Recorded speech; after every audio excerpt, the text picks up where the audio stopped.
Some grey market dealers are looking for €1,000 over retail for the Black Bay 58 Blue.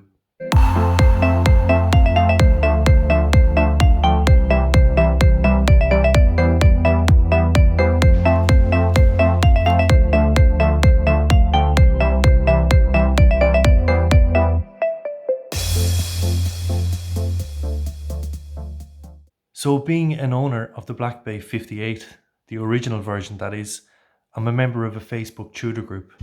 And yesterday a discussion ensued about the demand for the Black Bay 58, that's the new blue version, with some suggesting that there were already wait times 6 to 8 months after the initial stock of watches is sold out.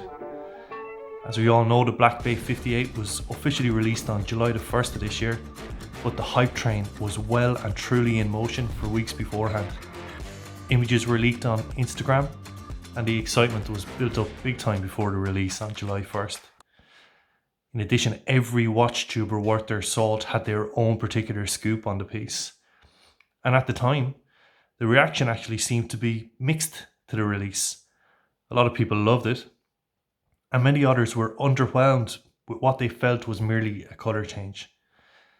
Many expressed their opinion that it lacked the character of the initial Black Bay 58 and lamented the fact that the gilt indices and rose gold hands were dropped in favour of silver, actually what I believe to be white golds. But that didn't stop people buying it, and many of the established YouTube channels got it in their hands, and when they actually saw it in the metal, all views swung towards the positive. The views were glowing about the piece, and of course this has built the hype even more. And to be honest with you, I can't blame them for loving the piece. And the videos and pictures that I've seen online, they make the watch look absolutely fantastic. It has all the great features of the initial 58. The 39mm case, the stunning top hat crystal,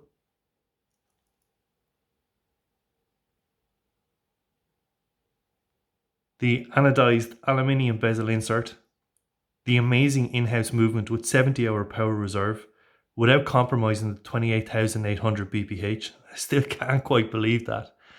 And stays within COSC standards. That cool crown.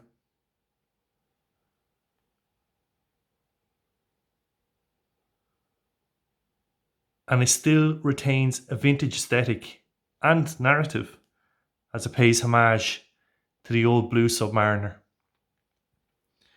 I love that they have reverted to white lume plots as opposed to the custard lume of the original 58.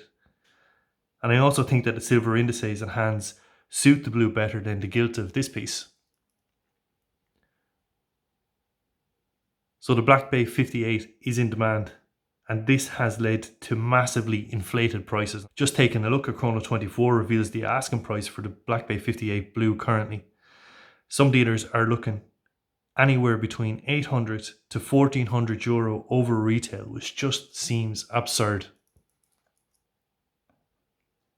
Now, some of the members of the aforementioned Facebook group are of the view that the dealer is entitled to ask for this margin, and if the purchaser is willing to pay it, then so be it. Remember, these are luxury items, and someone in the market for the Tudor may have the additional monies to pay this surcharge, which is effectively for their impatience. But I would urge anybody looking for the new Black Bay 58 Blue just to be patient. The Tudor BB58, it's a mass-produced item, and the ADs will have it back in stock sooner rather than later. It's just a case of being patient, placing your name on the wait list or the wish list or whatever your particular AD is calling it, and your time will come. It also might be quicker if you're opting for the fabric strap or the leather versions of this watch. Most advice, rightly or wrongly, is to purchase on the bracelet, so obviously the bracelet version is even more in demand. Always seems to be the rule 101, and I suppose it could be cheaper in the long run if you're looking to upgrade to the bracelet later on, and it helps with the resale value. I won't be selling mine. And having said that, nearly every review of the BB58 I've seen criticises the faux rivets on the metal bracelet. As I say, personally, I don't think that purchasing on the bracelet is the be all and end all.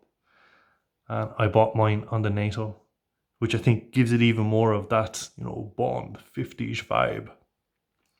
So yes, There may be dealers trading these at a profit over the next couple of weeks, but the Black Bay 58 in either colour is not going to increase in value massively over a period of years. Don't buy this watch to speculate. There's simply too many being produced. And look, the authorised dealers are no angels either. You hear stories all the time. Someone inquiring about the availability of the Tudor are told that they'll need to submit their name to a wish list. I sent an email to my AD on a Friday. Literally the following Wednesday, I got an email back saying that the watch was in stock and I could put down a deposit to hold it. And why are the ADs doing this? Well, it's the AD artificially maintaining the hype and demand by creating the illusion of shortages. And it's that whole, you want what you can't have. It just increases the hype.